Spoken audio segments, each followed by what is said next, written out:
Assalamualaikum warahmatullahi wabarakatuh.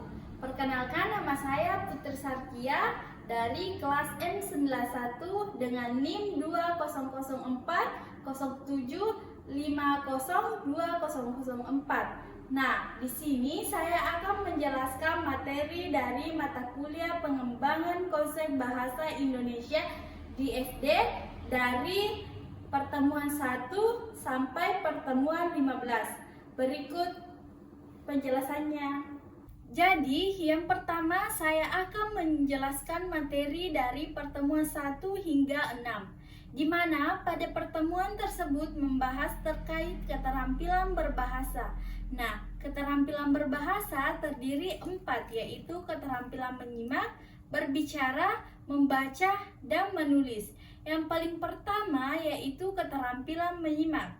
Keterampilan menyimak merupakan keterampilan yang paling utama atau paling awal dalam keterampilan berbahasa.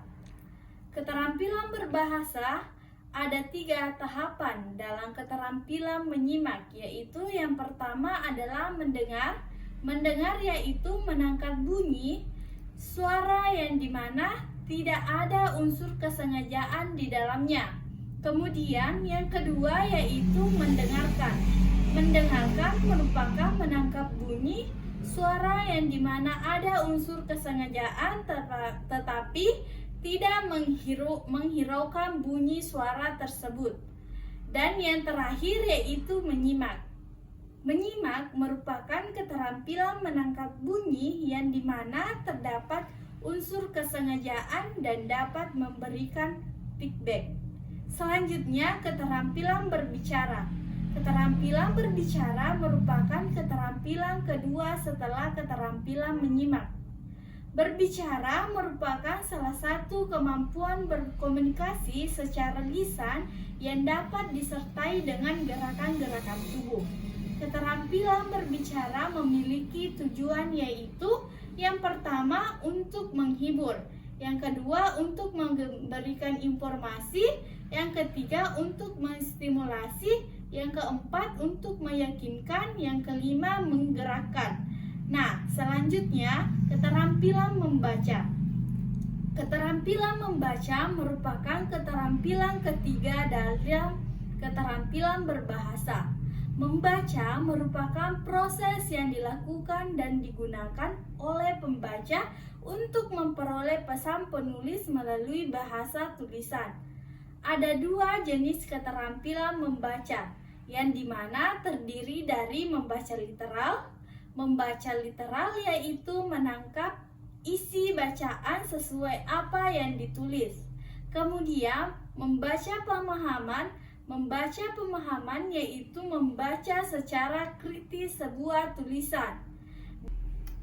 Dan yang terakhir yaitu keterampilan menulis. Keterampilan menulis yaitu memindahkan bahasa ke dalam wujud tulisan. Keterampilan menulis pun memiliki tujuan, yaitu yang pertama menginformasikan, yang kedua membujuk, yang ketiga menghibur, yang keempat mendidik. Baik, materi selanjutnya yaitu materi dari pertemuan 7 hingga 11. Pada pertemuan ini membahas mengenai sastra anak. Sastra anak yang meliputi semua jenis penulisan kreatif dan imajinatif yang khusus untuk dibaca dan menghibur anak-anak. Sastra anak terdiri dari puisi, prosa, drama. Yang pertama yaitu puisi. Puisi adalah bentuk sastra yang menggunakan bahasa yang padat, ritmis, dan seringkali mengandung keindahan serta makna yang di dalamnya. Selanjutnya prosa. Prosa adalah bentuk sastra yang menggunakan kalimat-kalimat biasa seperti yang digunakan dalam percakapan sehari-hari. Proses biasanya digunakan dalam cerita pendek, novel, esai, atau naskah drama. Dan yang terakhir yaitu drama. Drama adalah bentuk sastra yang ditulis dalam bentuk dialog dan ditunjukkan untuk dipentaskan di atas panggung. Selanjutnya materi dari pertemuan 12 hingga pertemuan 15, yang dimana pada pertemuan ini membahas mengenai keterampilan menulis non-fiksi atau surat, karya ilmiah, resensi, dan buku laporan. Menulis non-fiksi adalah proses menghasilkan teks atau karya tulis yang didasarkan pada fakta, informasi, dan realitanya yang terjadi dalam kehidupan nyata.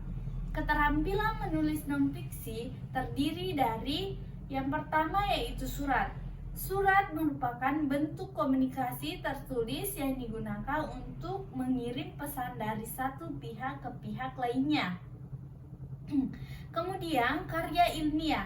Karya yang ilmiah adalah suatu kerangka yang disusun atau ditulis secara sistematis dan bersifat ilmiah. Selanjutnya yaitu resensi. Resensi adalah ringkasan atau ulasan singkat tentang suatu karya seperti buku, film, atau acara. Dan yang terakhir yaitu buku laporan. Buku laporan adalah sebuah dokumen tertulis yang berisi ringkasan, catatan, atau evaluasi mengenai kegiatan, peristiwa, penelitian, atau proyek. Mungkin itu saja yang sempat saya sampaikan. Semoga bermanfaat untuk kedepannya. Saya Putri Sarkia pamit undur diri. Wassalamualaikum warahmatullahi wabarakatuh.